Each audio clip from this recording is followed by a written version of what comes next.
In 2003, I was playing the Final Fantasy XI beta on PS2. Oh, I wasn't in the beta. My friend Smoo was. But I happened to be living on his couch for the summer and thought, yeah, sure. College was not going well for me. I was trying and failing to fit in on a new campus after transferring from a different school. A year earlier, I tried and failed to reconnect with an ex-partner and saw the website I had been hired onto in 2001, the Gaming Intelligence Agency, shut down. I really needed those precious few months spent on Smoo's couch, lazing away the days on the hills and plains of Saruta Baruta with the patio doors open, enveloped in the intoxicating petrichor of Smoo's Yatunga jungle-like backyard. Even by MMO standards, early FF11 was brazen in how it appropriated your time.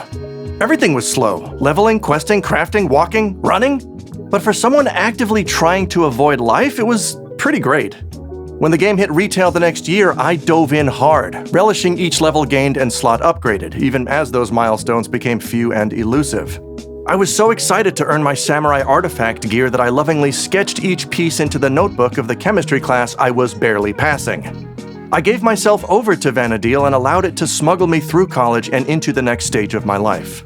In 2006, my barred white mage girlfriend was living with me off campus, and after graduation, we realized that Japan doesn't give out girlfriend visas, and that I would be moving there alone. I dropped my first Nova paycheck on a laptop and spent my first few months in Japan playing FF11 with her as we tried to keep a long-distance relationship going, but eventually our motivation for both of these things broke down.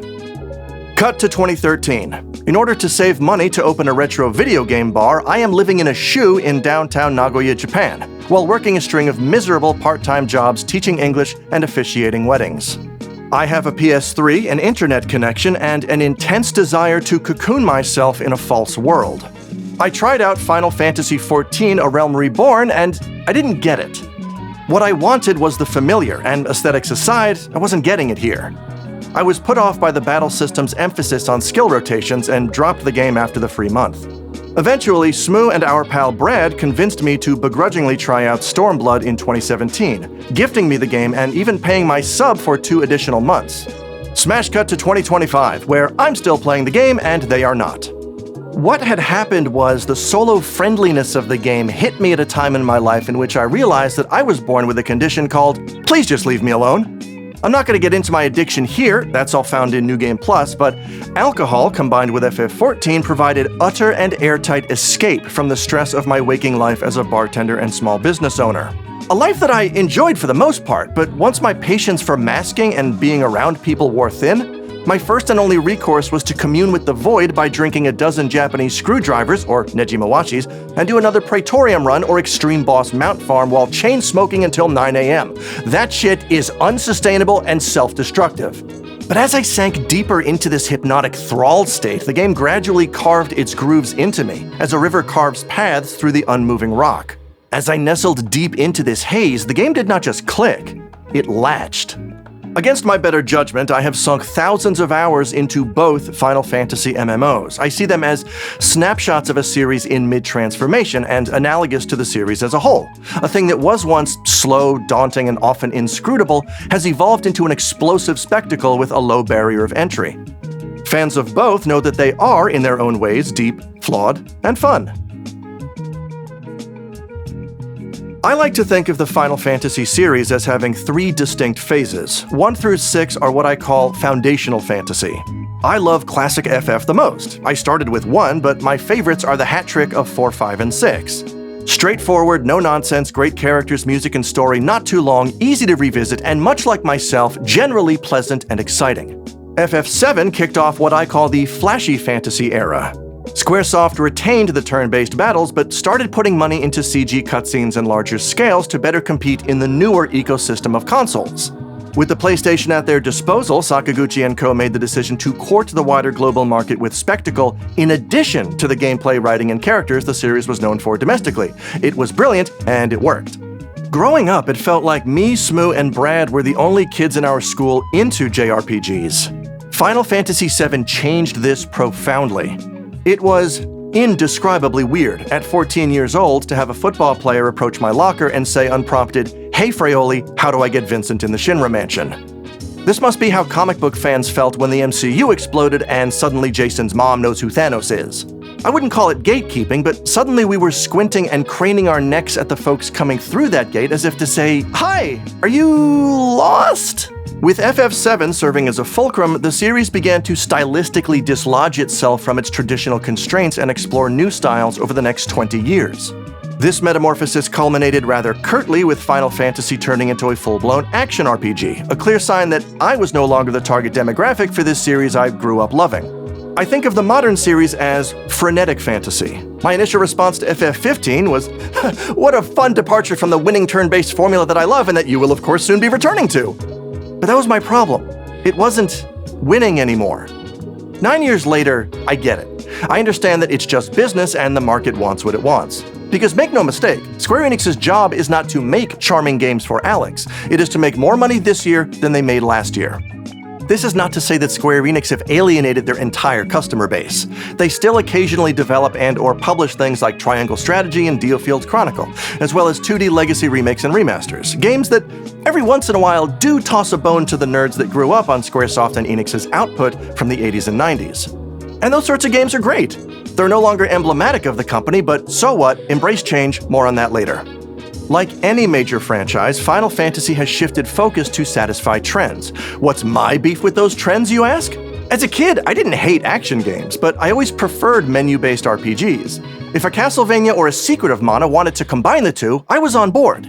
But sometimes our tastes are informed by our rapidly deteriorating corporeal husks. I've had glasses since I was 8 years old, but in my 30s, my astigmatism started getting worse. I started having trouble tracking rapid movement and would frequently get headaches playing anything fast-paced. Even FF14, I can only really play at full strength for about an hour or two before that fatigue starts to set in. It's not the end of the world, but it does mean I'm not interested in paying full price for a top-to-bottom knockdown, drag-out, balls-to-the-wall action game that's going to make my skull explode inside of 20 minutes. Though they do get visually busy, 11 I can handle, and 14's fine in moderation. What interests me about the evolution of the series is how both Final Fantasy MMOs occupy and define pivotal shifts. 11 marks the point at which the series began to leave its turn-based origins behind, with 14 running full tilt into the chaotic horizon, before handing the baton off to 15 and everything thereafter. Final Fantasy XI first went online in Japan in 2002, with Final Fantasy XIV A Realm Reborn following 11 years later. I'm not going to go into 1.0 primarily because I didn't play it and it bears little resemblance to the game as it exists today. But it does share a little of 11's DNA and serves as a crude bridge between it and modern 14. I recommend NoClip's fascinating documentary about 1.0 if you've not seen it yet. Early FF11 was obtuse. Before smartphones, a good chunk of my playtime on the PS2 was spent running to my PC to look up quest specifics. And if you were playing on PC and weren't using a dual monitor setup or the third-party PC windowers, you had to log out of and completely shut down the game every time you needed to look up info, which was constantly. The game relied heavily on players sharing and compiling information, as many of its systems and inner workings were intentionally hidden from view. Forum posts outlining rumors and theories about crafting, weapon attributes, or rare drops were fascinating to me and contributed to the world of Vana'diel feeling like a mysterious, unknowable, breathing thing. Equipment with latent or hidden effects often had secret conditions for activating them, some of which could form the basis for an entire situational gear set or build. The hazy line between secret and myth gave rise to all sorts of rumors and beliefs. For 12 years, crafters, including me, labored under the delusion that the day of the week or the direction you face had hidden effects on synthesis success and quality. Until a 2016 Reddit AMA with producer Akihiko Matsui and director Yoji Fujito finally debunked this. The game is still rife with hidden roadblocks. When I resubbed recently, it was with the intention of finishing up all the old story content I had left. This took me to Aut Urgon Whitegate for a scene that was supposed to trigger but didn't. It wasn't a bug. If a plot-relevant NPC is indisposed because they're involved in another expansion or add-ons mission you've already accepted, you need to resolve that one first. And they accounted for the whereabouts of every important NPC, meaning that if you're trying to do different expansions missions concurrently, you're sabotaging yourself. This is time-consuming and inconvenient, but I can't not respect the hell out of it. A Realm Reborn, in contrast, was designed from the ground up to remove this baffling veneer and usher players neatly through the experience with minimal fuss. It's easier for someone to sit down and get into a game that offers to explain itself and the intricacies it keeps under the surface, a practice that 11 actively avoided. This makes 14 feel welcoming and approachable to the average consumer, but robs it of the magic and mystery that 11 so effortlessly cultivated through its opaque design.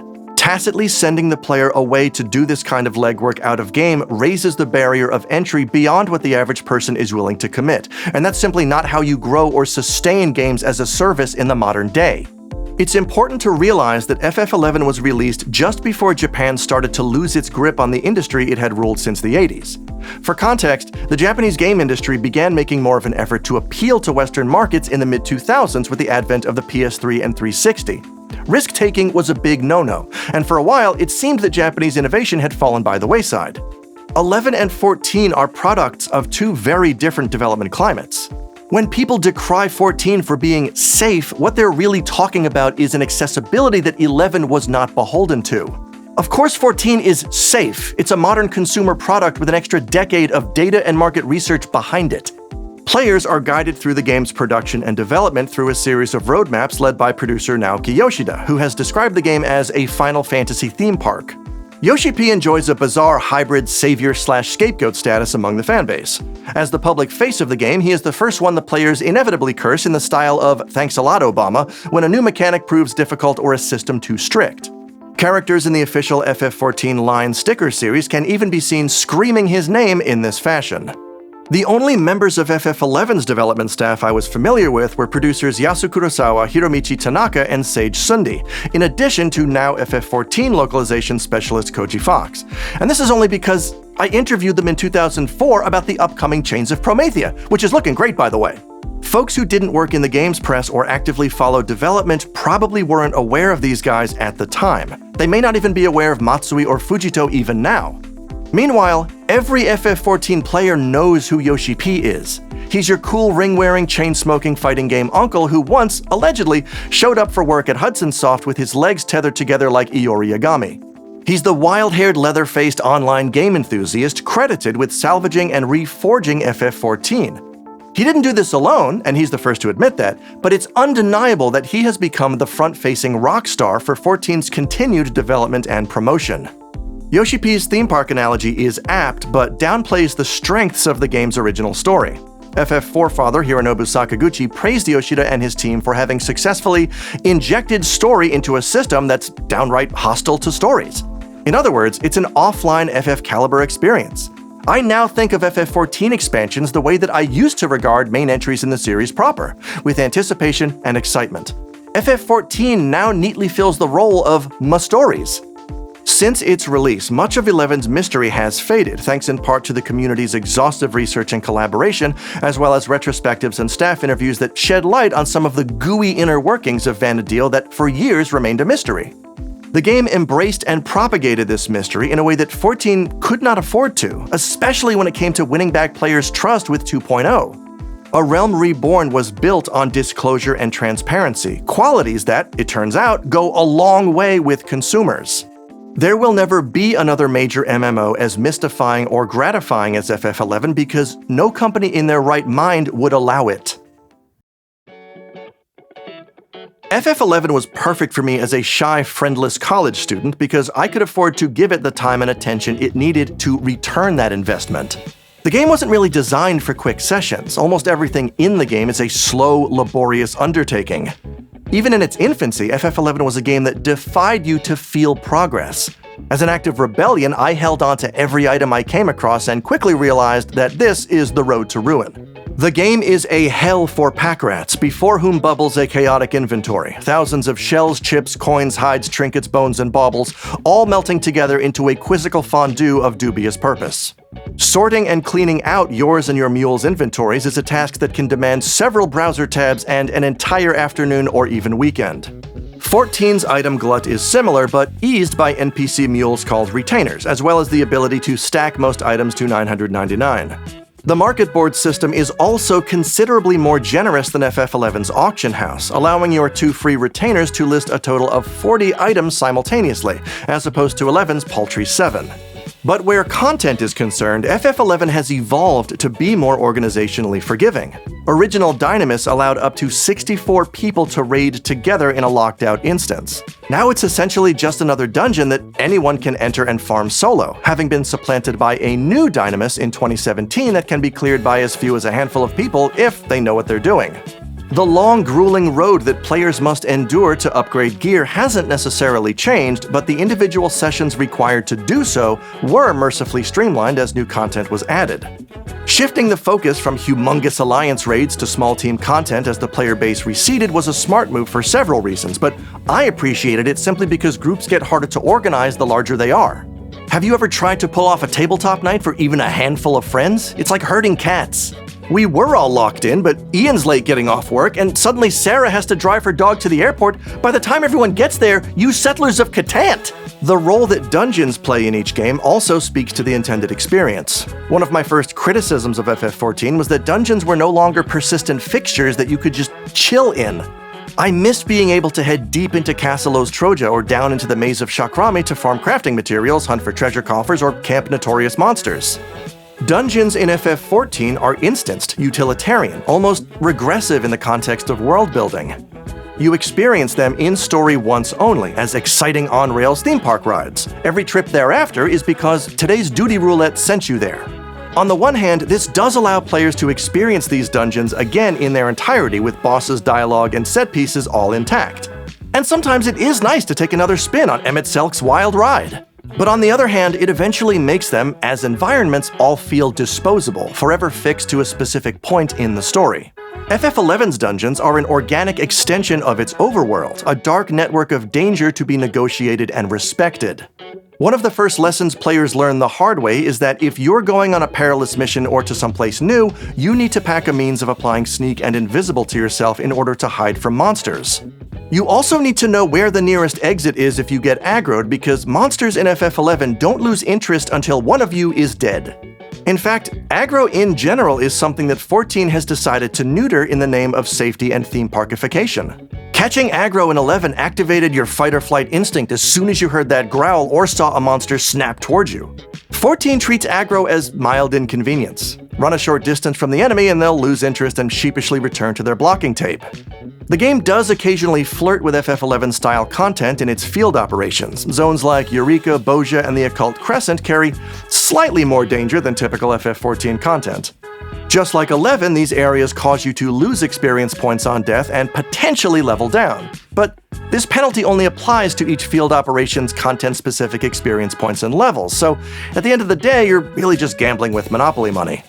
But that works for 14, because death is built into high-end progression in such a way that if you did lose experience points, after an hour of raid practice you'd no longer meet the minimum level requirement for the fight that you're practicing.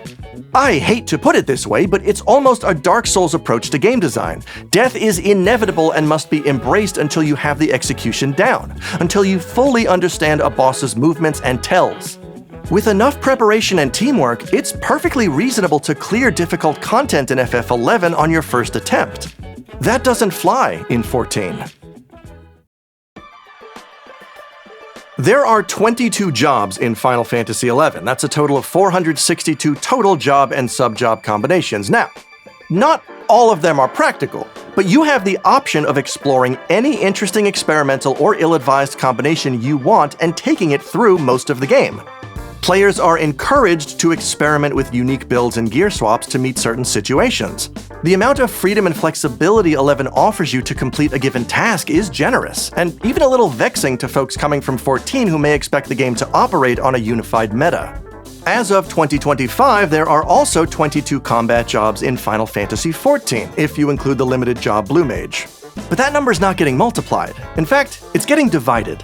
In terms of gameplay, these jobs are split among a mere handful of basic roles with a shared function: tank, healer, melee DPS, and ranged DPS. Healers are further divided into shield and pure, and ranged DPS into physical and magic, but they are functionally indistinguishable. The game even abandons the idea of elemental weaknesses for the sake of balance. Fire, blizzard, and thunder, for example, are all reduced to colorful rotational black mage abilities, with no elemental characteristics whatsoever. There is no real complexity to building your character in 14 because there are no builds. The closest thing I can think of is min-maxing speed materia, and even then your basic skill set and rotation remain more or less unchanged because everyone's burst window must align. There are no sub-jobs because every job is designed to necessarily be interchangeable with every other of the same role. 11 offers some creative leeway with tanking, whether through Ninja's Utsusemi Shadows, pet jobs like Puppet Master, Summoner, and Beastmaster, or Paladin's straight-up meat shield mitigation. Heck, any DPS can function as a tank in lower-tier content with the right combination of abilities and equipment. FF11 offers the player agency as a perfect synthesis of their job, sub-job, build, and playstyle. This customization and specificity is completely absent in 14, traded in exchange for accessibility and ease of use, because again, at the end of the day, it is a product designed to appeal to the widest possible swath of players. Identity in FF14 is less about function than it is about looks. It's your glam, your house, your adventurer plate. Little you do is tied to your character's combat role the way it is in 11, because at the core, there are no choices or meaningful tweaks to be made to your execution in 14 outside of solve mechanics and do rotation. If these were racing games, FF11 would let you choose your frame, engine, tires, and suspension. FF14 would let you choose blue, green, or red. With rare exception, the joy of discovery, of creativity in problem solving is washed away in the rigidity of 14. It felt rewarding to stumble onto something viable while tinkering with your build in 11. Even the process of outfitting your character brought a sense of accomplishment, a feeling that you have slowly and deliberately carved an efficient warrior out of a block of Elshimo marble. Whereas FF14's jobs function more or less as industrial prefabs that you can dress up any way you want. 14's endgame cycle is focused on obtaining BIS, or Best in Slot Gear, the current top equipment until the next big patch rolls around. BIS is not really a concept that exists in FF11 due to the situational nature of gear swapping and horizontal progression. What are the best samurai gloves in Final Fantasy XI? The answer, as my dad would put it, is how long is a piece of string? Do you need gloves for accuracy, TP gain, weapon skills, ability augments? For better and worse, 14 does away with gear swapping and the need to amass several closets full of armor. Oh, you'll still collect it, but it'll be for purely cosmetic purposes. Equipment in 14 increases stats and item level, but outside of field operations gear, does not grant other bonuses or augments. People praise and criticize this for exactly the same reason. It simplifies the experience. But that's because, unlike 11, 14 is intended to be a trial of manual dexterity and memorization. Learning the endgame fights requires poring over guides and videos to identify the boss's possible patterns and mechanics and how your role specifically must resolve them. It is the purest form of repetition and reaction, sanded down to a fine point over days and weeks of team practice in front of a sexy bee. It's why Square Enix sells main scenario and leveling skips for 14, but not for 11. In 11, the process is the point. There's a lot to appreciate in the way each game approaches its own vision of combat. As a former band nerd, let me break this down in relatable terms. FF14 is like a marching band field routine. You must perform your instrument's part of the score while also moving in unison with the rest of the group. And if anyone messes up, well, everyone's gonna know it. Overall personal responsibility is high, especially where movement is concerned. FF11 is more like jazz. The entire structure is different, sometimes even absent. Personal responsibility is still present as a pillar of team play, though not to the extent of resolving complex mechanics. Skill chains and magic bursts require the group to spontaneously play off of each other or improvise. One guy in your group got high before he showed up, and it might be improving his playing. What this comes down to is complexity in execution versus complexity in preparation. You can like two things. I admit that I am fascinated by the psychology of FF14 haters. Many people, like myself, enjoy both FF11 and FF14, but there also exists a bizarre one-sided rivalry, cultivated by a vocal subset of the FF11 old heads, the wizened hardcore who seem to feel betrayed or even threatened by the very existence of 14. The recent FF11 crossover raid series in 14 provides a fascinating window into the collective chip on certain players' shoulders. When playing the raids, I often see FF14 players reminiscing fondly for their own time spent in Vana'diel, or sometimes even younger players saying, "Hey, these areas and bosses look cool, maybe I should check FF11 out." But when we flip this around and discuss the crossover raids from the point of view of the FF11 hardcore, the response can be irrationally disdainful and dismissive for reasons I am still trying to understand. Some people seem to resent that a second Final Fantasy MMO exists when we already had a perfectly good one right here. Perhaps they feel that Creative Business Unit 3 reallocated precious money and resources from 11, that we could have had several new expansions, or even a remake by now, if not for this blasted action-based garbage. Much of this, I suspect, comes down to cranky old gamers unable to reconcile their tastes with an evolving industry and service model, not dissimilar to the place in which I found myself only 10 years ago with the advent of frenetic fantasy. I kinda get it. These people feel left behind, and after having invested thousands of hours into FF11, it's easy to see how these feelings might turn to resentment at the notion that your thing has been supplanted. I'm assuming these people are in their 40s like me, in which case it feels a little odd to have to say, grow the fuck up. You cannot like FF14 for any number of reasons. Lord knows, I have my own complaints. But criticizing it as easy or simple or safe is a reductive misunderstanding of what the game is and the function it serves. I think these defensive feelings are compounded by insecurity and a fear that somehow all of that invested time will become devalued and disregarded in the shadow of a different Final Fantasy MMO. They worry that 14's popularity implies a rejection of 11's crusty old ways, when in reality, no wait, that is what happened. FF11 diehards, not unlike Futurama's island of obsolete robots, are scrounging for meaning and relevance in a world that has long since moved on. It's okay to enjoy creaky old shit, I do, but try to have some self-awareness about it. Don't get me wrong, I do hope that the current upswing in FF11 subscriptions is a sign of a larger trend and not just the expected runover from the crossover raid, but there is a hard upper limit to the game's popularity in 2025, and being reminded of this seems to make people cranky. FF14 is your mom's new partner, get over it. I am equally fascinated by the handful of era-specific private servers that attract FF11 veterans. Even among the diehards, there is no single agreed-upon time frame or climate that marks the game's golden age. My experience with them is that they each capture the game at various stages of inhospitable, like a series of time capsules containing pine cones and dead birds.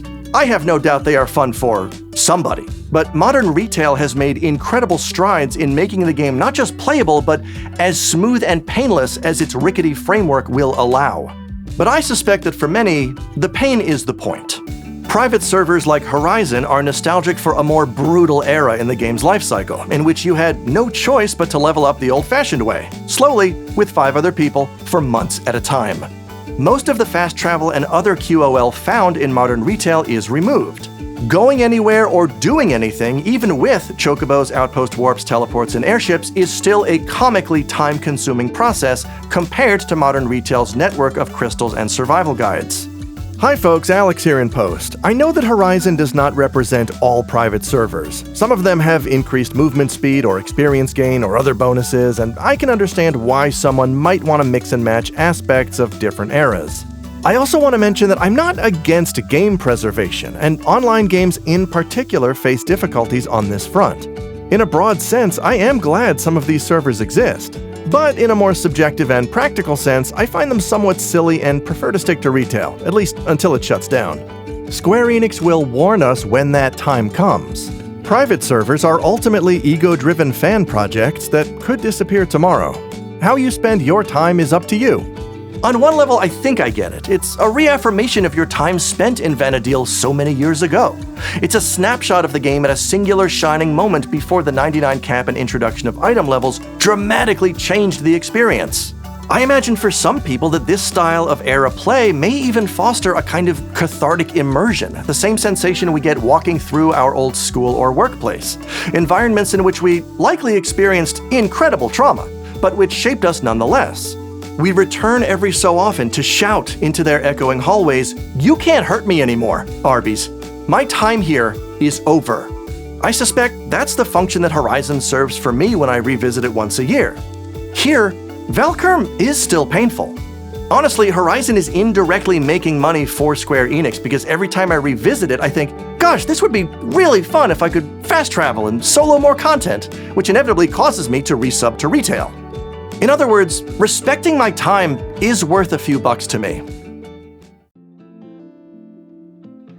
Personally, my problem with 11 as a video game, but specifically as an old-style MMO, is that it can effortlessly amplify an existential pitfall I used to succumb to as a sullen teenager. In high school, video games were my entire life, but I eventually hit a saturation point where games started to lose meaning. Sometimes I'd sit and stare at the ones I'd already exhausted and think, what's the point anymore? What's the point of any of this? I've already finished FF7 and Turtles in Time and Iron Tank and Super Punch-Out and Shinji Mikami's Disney's Aladdin. What's the point in playing them again? In fact, if I'm always going to arrive at this vacuous sensation, what's the point of playing video games at all? In my defense, I was a teenager watching a lot of Evangelion. And in this state, I would often get locked into an apathetic adolescent thought spiral, at least until the next big game released and I snapped out of it for a month. Of course, these days, I know that playing Castlevania 3 is its own reward. Now that I'm grown up, I understand the value in being mindful, in being present when you play and enjoy a game. And for the most part, I no longer view repetition as an exercise in ennui. With one exception. Final Fantasy XI is the only game with the power to put me back in that despairing teenage mindset, to grab me by the shoulders and say, is this really what you want? To be clear, I like a grind. A grind can be therapeutic. I like to put on music or a podcast, pour a LaCroix, and slowly whittle away at a goal, inching ever closer to realization. I grinded out every gold monster medal in Dragon Warrior 3 on the Game Boy Color twice. But at times, 11 really pushes it. The infamous and tone-deaf Mythic Weapon grind comes to mind. Originally, these Treasures of Ottergon endgame weapons cost a whopping 50,000 pieces of Alexandrite just to unlock the base form. Alexandrite drops from salvage content and isn't terribly rare, but players were still unhappy with the math. At 10 pieces farmed a day, a mythic weapon would take only 14 real-world years to earn. If you want it within 1 year, prepare to farm 137 pieces a day. In fairness, this was rectified in a version update 3 months later. 50,000 became 30,000 and the drop rate for Alexandrite was increased. But it's still a lot. I don't know what's worse, that someone didn't do the initial math or just didn't see a problem with it. I understand that this is the traditional MMO business model. These humongous, time-consuming virtual goals are obviously meant to keep players subscribed for as many months or years as possible. But once you're cognizant of that, it colors the experience. You can still enjoy the grind and the process, and I do. I'm working on a Masamune right now. But there's a part of you that still has to reconcile this incredible deliberate time sink with your own limited energy and resources. It is primarily why most people avoid MMOs, and why, as an adult, FF11 in particular feels like an embarrassingly affluent pursuit to me. I had a palpable there but for the grace of God moment while farming gems for my Masamune the other day. There was a party next to me doing the same thing, only this group, moving in single-file unison, seemed to be one player using multiple accounts, or multi-boxing. This person was able to spawn and defeat the target monster multiple times in rapid succession, while it was taking me about half an hour just to gather the pop items for 1 kill. We're both soloing the content, but this person has shelled out the money for additional subscriptions to the game in order to burn through this and other grinds much faster. Doing this solo, the quote-unquote legitimate way, requires me to switch between farming and proccing builds, which means I'm constantly leaving the zone to go back to town, change jobs, and re-enter, while this person has all the requisite tools at their disposal to chain kills uninterrupted. One of my favorite things to do in RPGs is to streamline the grind, to see what kind of party makeup or gear loadout will most simplify or speed up a given process.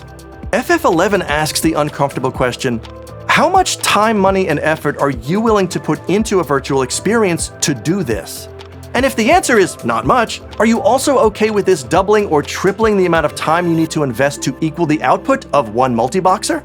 I used to question why someone would go out of their way to play an MMO by themselves, but I can't help but respect the commitment to streamlining the grind. Even multi-boxers warn that this is a slippery slope, that it starts with 1 or 2 extra accounts, and before you know it, you're fielding an entire hockey team. Questionable tactics aside, I think you have to put a positive spin on games like this in order to get through them. The endgame grind and non-stop gear set tweaking in 11 can be analogous to how we go through life. We should ideally be constantly growing and changing, even if it's happening so slowly as to be imperceptible. Our interactions with the world gradually shape and inform our stances, opinions, priorities, and considerations. I'm not the same person I was 20, 10, or even 5 years ago. No one should be. Just like upgrading and augmenting the same pieces of gear for 1 extra % of haste, we should be shaving off our imperfections and accentuating our strengths. It's called min-maxing.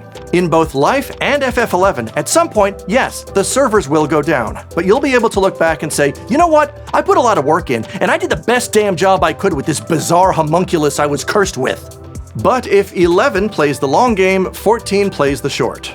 14's gear is designed to be disposable and replaceable, each slot and boss subsumed after just a few months' time, in what is often referred to as the gear treadmill.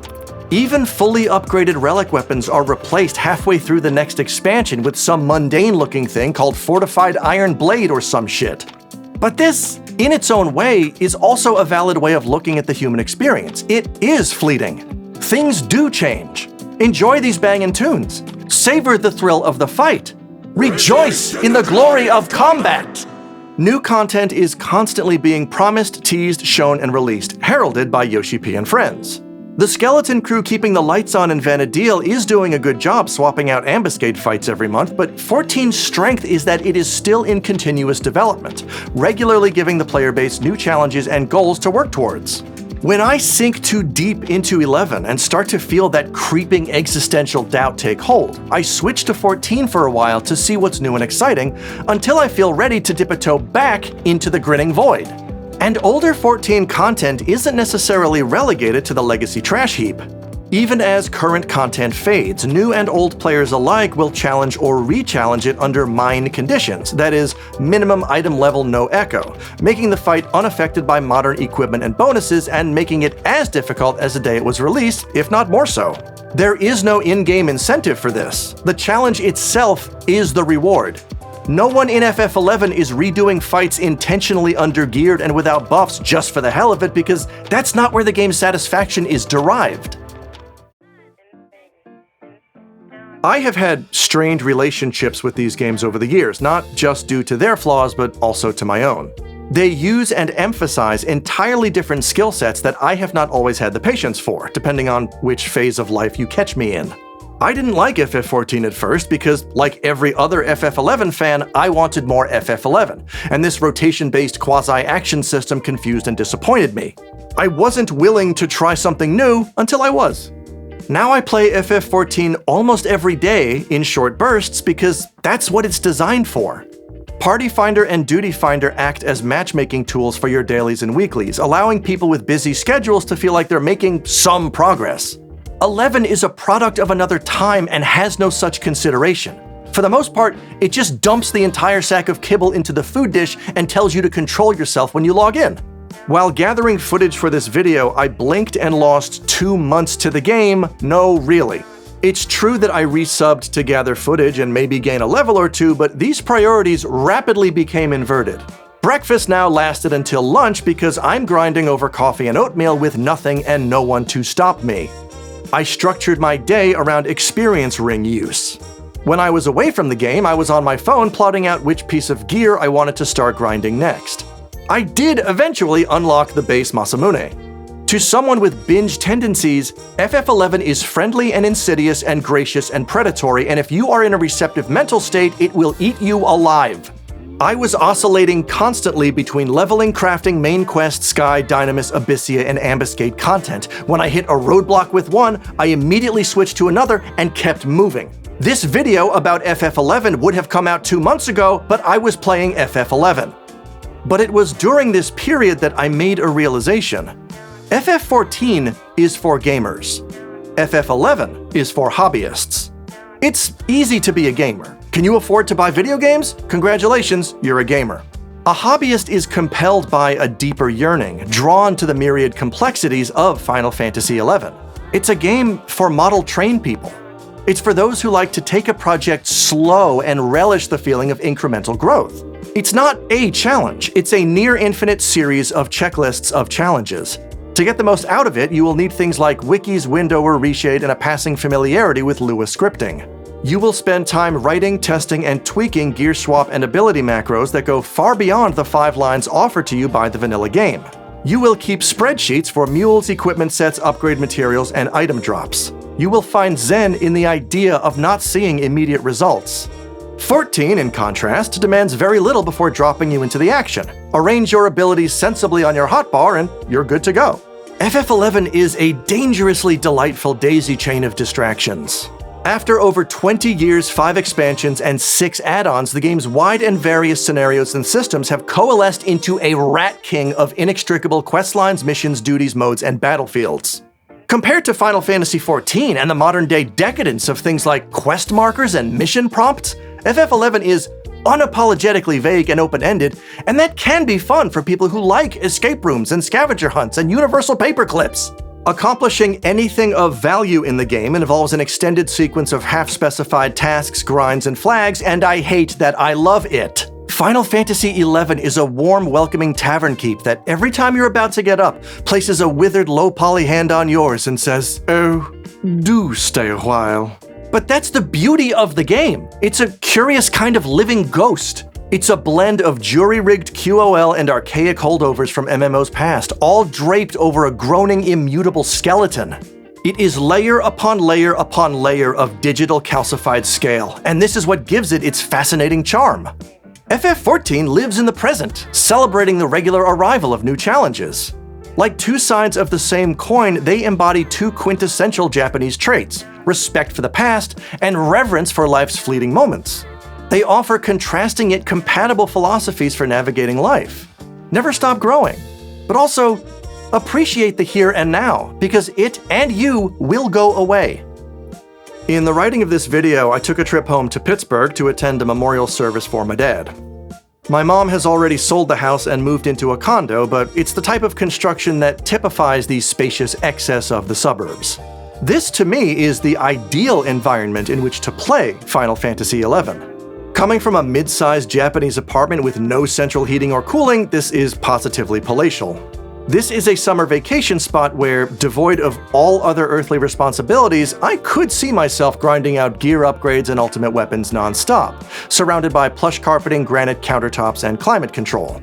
A place wholly conducive to the pure and carefree wasting of time. I spent most of the 2 weeks taking care of my mom, who is unable to walk while she awaits a hip replacement. I was up between 6 and 7 every day to walk the dog through the verdant early morning aroma of suburban southwest Pennsylvania. It's a specific olfactory cocktail I don't get in Japan, and it brings back every memory of my youth. Waking up early to wait for the school bus, go to YMCA day camp, bike to a friend's house to watch Samurai Pizza Cats, practice marching band routines under the blazing sun, all the way up to playing FF11 during 2003's Summer of Sad. Japan's greenery game is strong, but it can't compete with the index of aromas my brain already has on file from the ages of 6 to 20. FF11 operates in a similarly intrinsic way. Its people and places have long been tie-dyed into the fabric of my memory, and the game is, for this reason, a familiar harbor that tempts me back every now and again.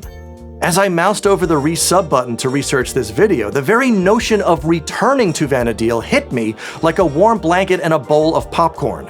Though I may no longer spend every day there, Vana'diel, like Southwest Pennsylvania, captures a misty time and a place that has become inextricable from myself. A longing that FF14 cannot hope to match. It's a nice feeling, but nostalgia can sometimes be a dangerous siren song. This is what they mean when they say you can't go home again. I mean, I was physically in Southwest Pennsylvania, certainly, but my state of being has changed. I've circled the board too many times to fit back into that pliant headspace of my younger self. Even if I win the lottery, buy back my childhood home, decorate it like it's 1991, and eat ice cream while playing ActRaiser, my back still hurts and my dad's still dead. Sinking into a game sometimes is comforting, but you can't live there. I used to joke to customers that after the bar shut, I'd be entering my weird recluse phase. But it's a fact that I do work from home most of the time, and FF11 can effortlessly amplify those insular feelings and push me further away from human contact.